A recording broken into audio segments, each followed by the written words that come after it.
Peace and blessings, everyone. Welcome back to the Humble Servant Homestead, guys. Today, I am out here to give you all a full bottom garden update, guys. And as you all can see, where I am standing is in our little Scotchy baby field, guys. Now, if you all remember, I brought you all in when I came on in and planted out all these peppers. I want to say it's been about maybe about a month or so, month and a half, somewhere around there.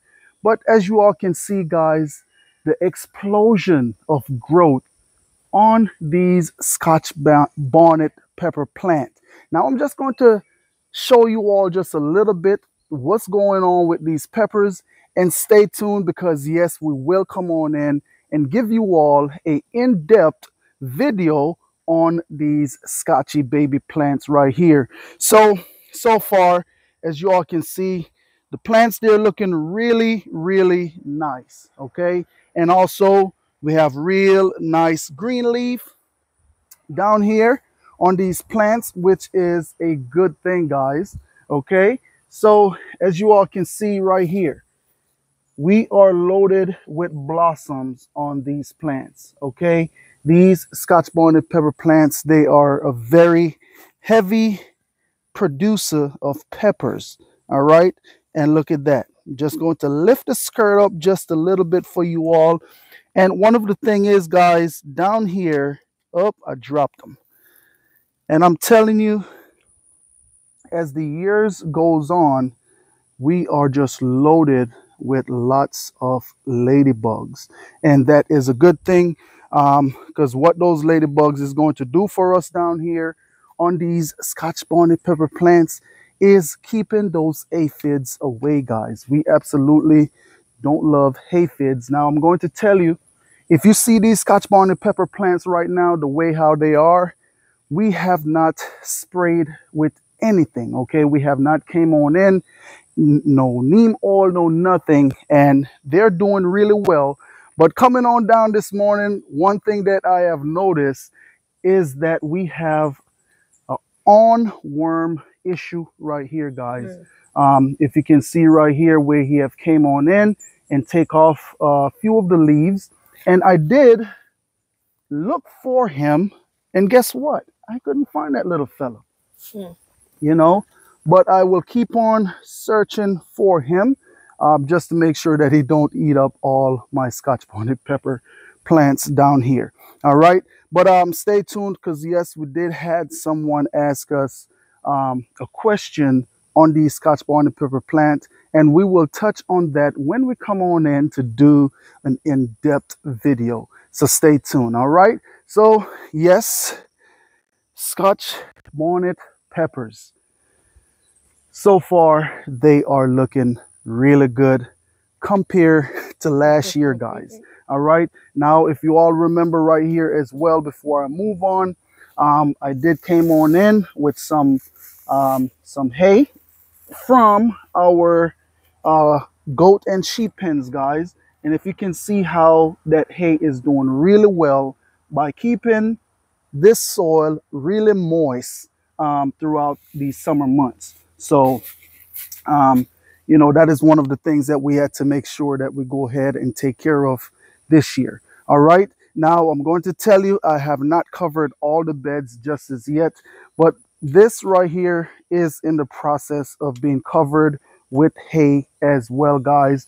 But yes, this right here is some more Scotch bonnet pepper plants that we had to plant out. This is extras, and we did not want extras to just go to waste like that. And stay tuned, we will be coming in just to talk a little bit about the pruning of these Scotch bonnet pepper plants as well.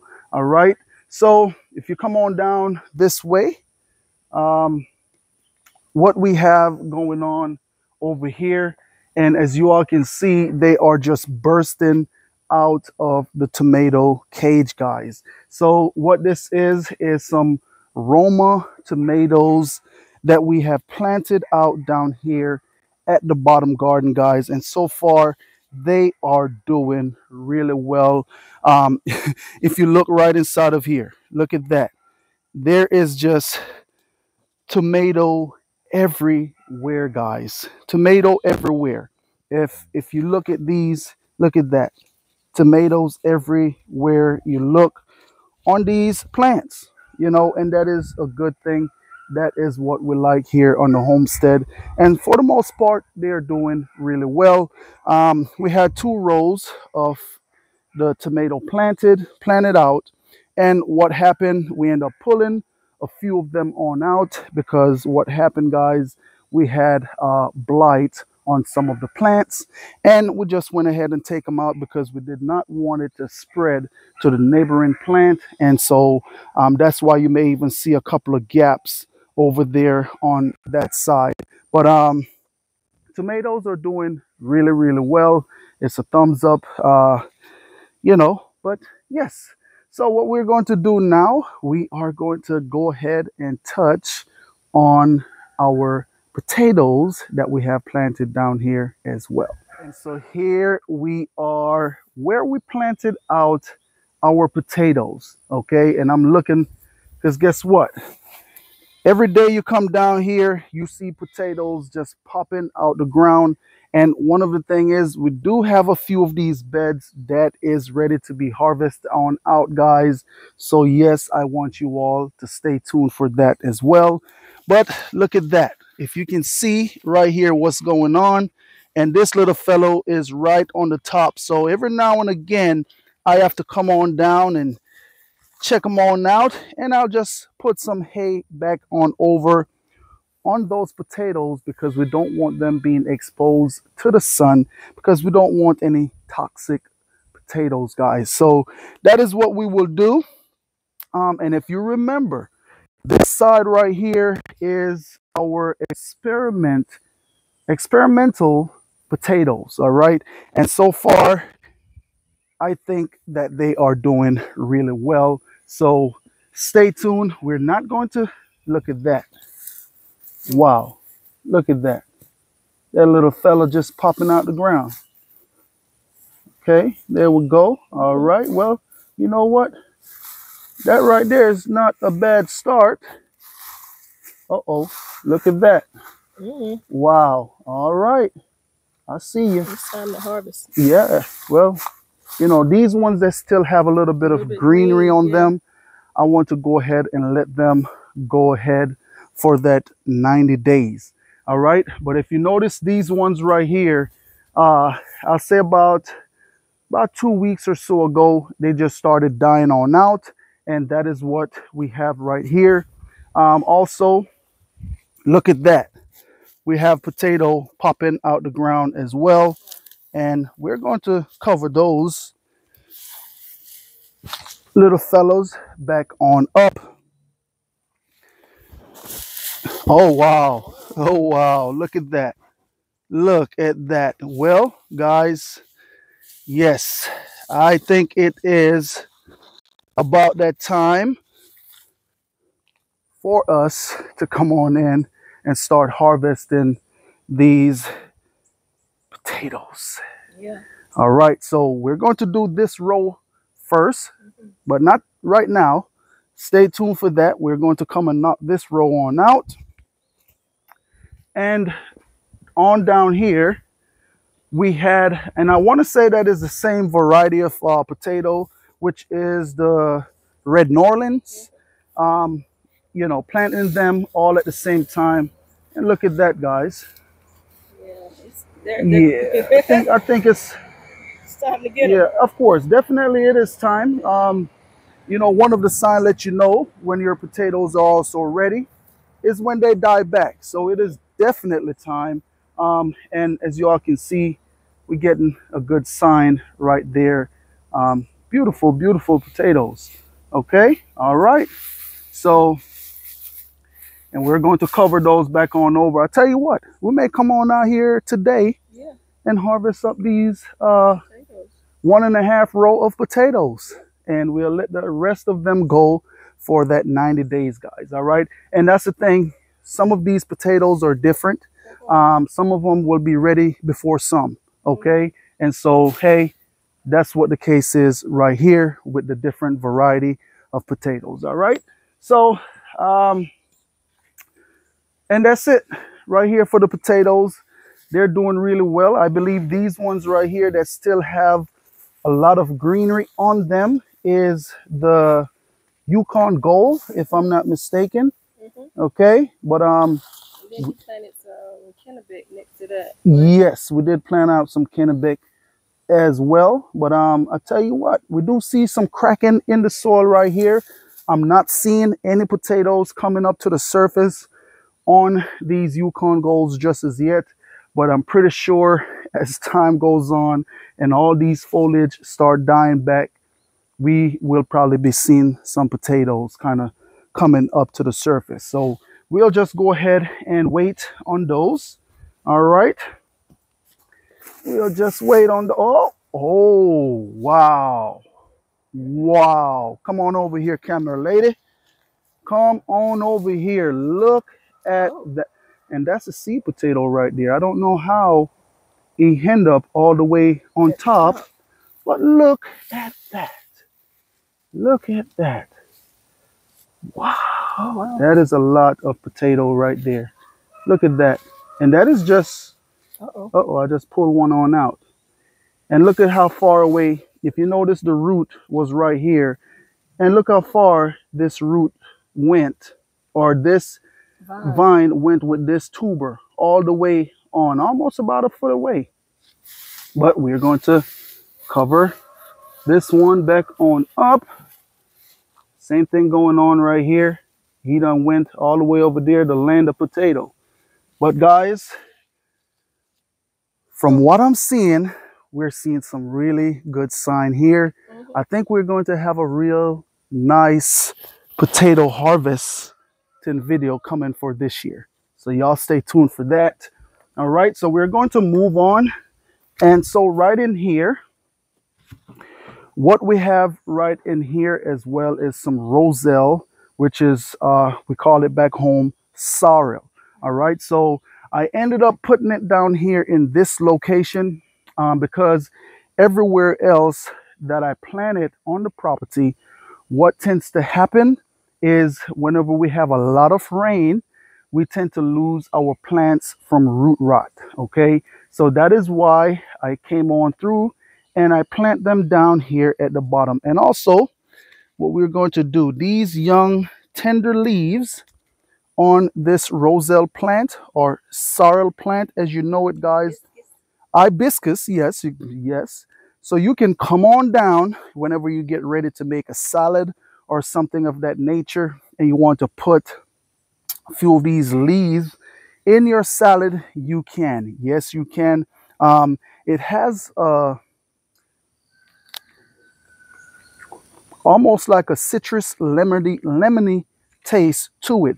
And so, you know, every now and again I come on down here, I will pick a few of these leaves, making sure there's no bugs underneath,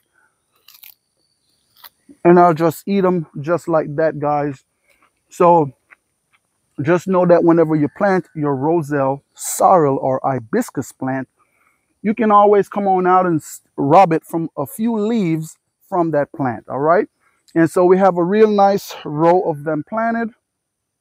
And for the most part, guys, they're doing really well.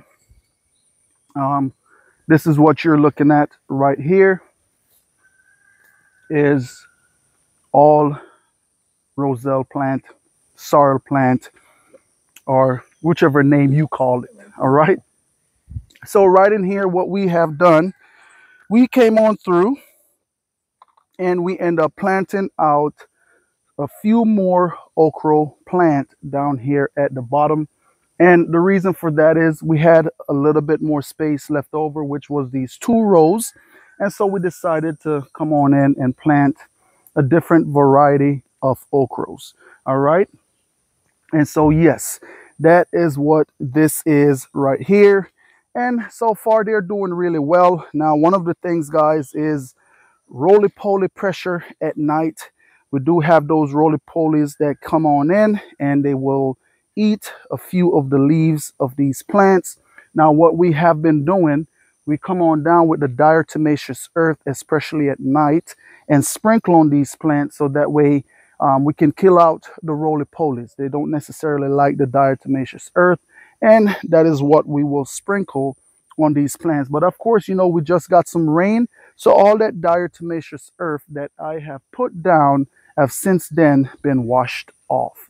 All right, so and once they get to a certain size where they are a bit taller, I won't have to put any diatomaceous earth on them. All right, so and that's what that is. If you notice right here, we do have a few gaps in these area.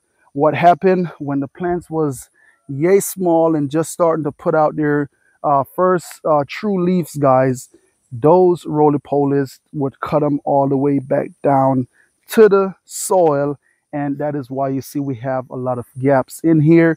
We did had real nice germination, and I'll show you right here. This is what I'm talking about. See how he came on in and cut it all the way down? That's what that is right there.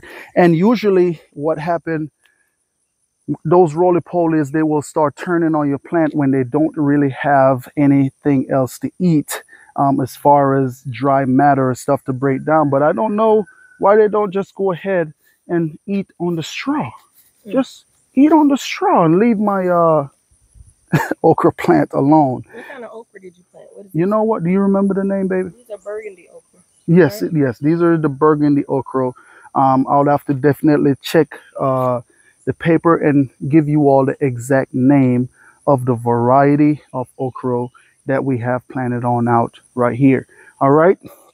So, yes, last but not least, for down here at the bottom garden is our sweet potatoes. All right.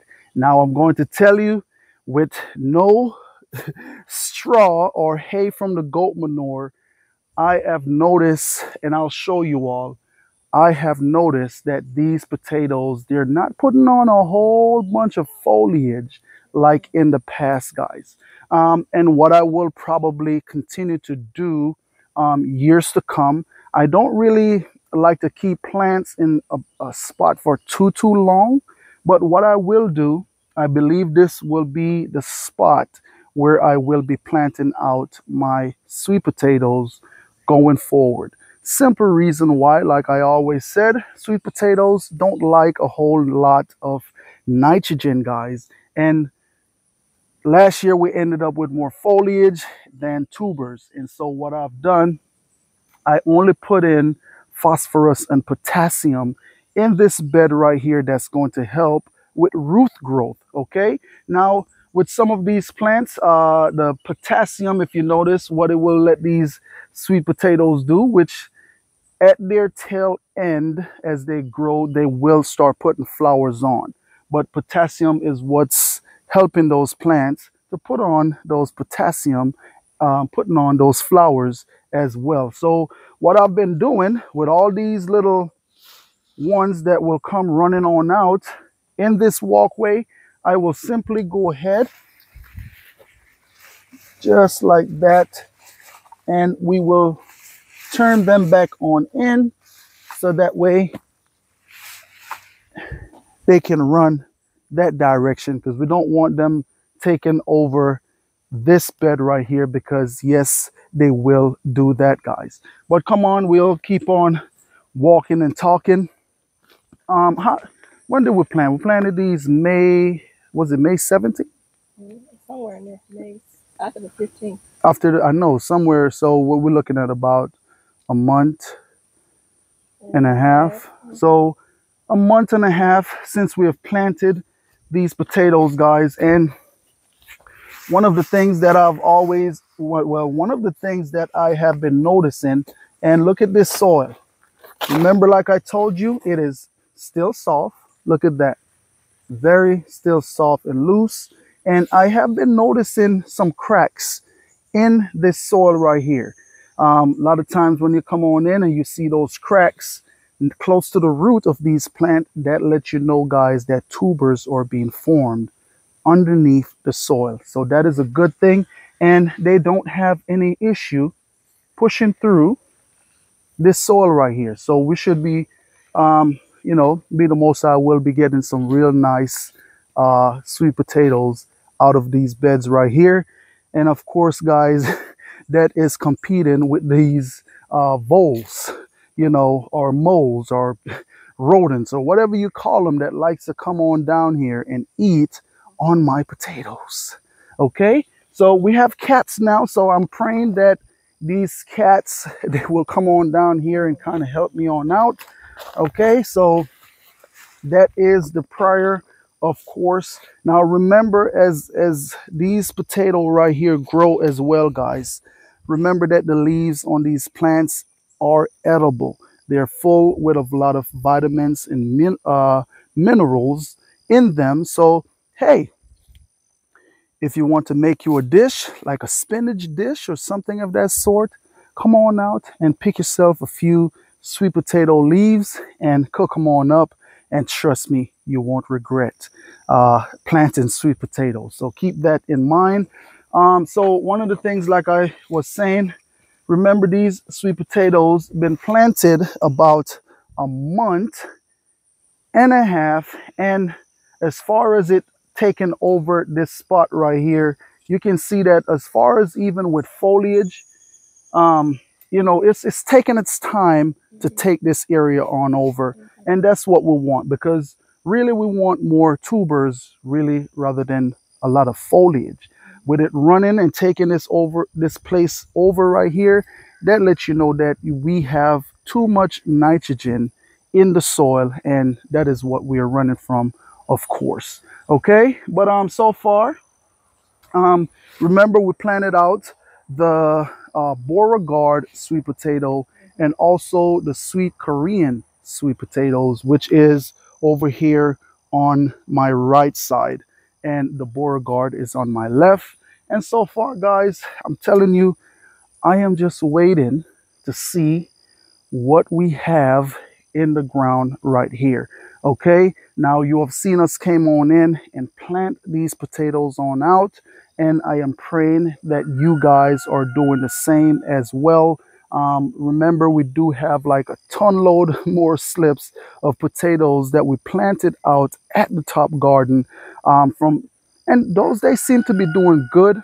I won't know how they do until it's harvesting time, guys. But yes, we will take you all in as well when it is harvesting time. So stay tuned for that. But nonetheless, this right here is the bottom garden. And also stay tuned. Yes, we will soon have ourselves some Scotchy babies on our Etsy store. Now, guys, if you all in need and looking for seeds, go ahead and check out our Etsy store. It is underneath the link of the videos that we post. So go ahead and check it on out. Place yourself some orders. Get yourself some seeds to put away for a later date, for whenever it is time you're ready to plant on out. Okay, so nonetheless, that right there is pretty much it. I just want to say thanks to each and every one of you all out there for stopping by the Humble Servant Homestead.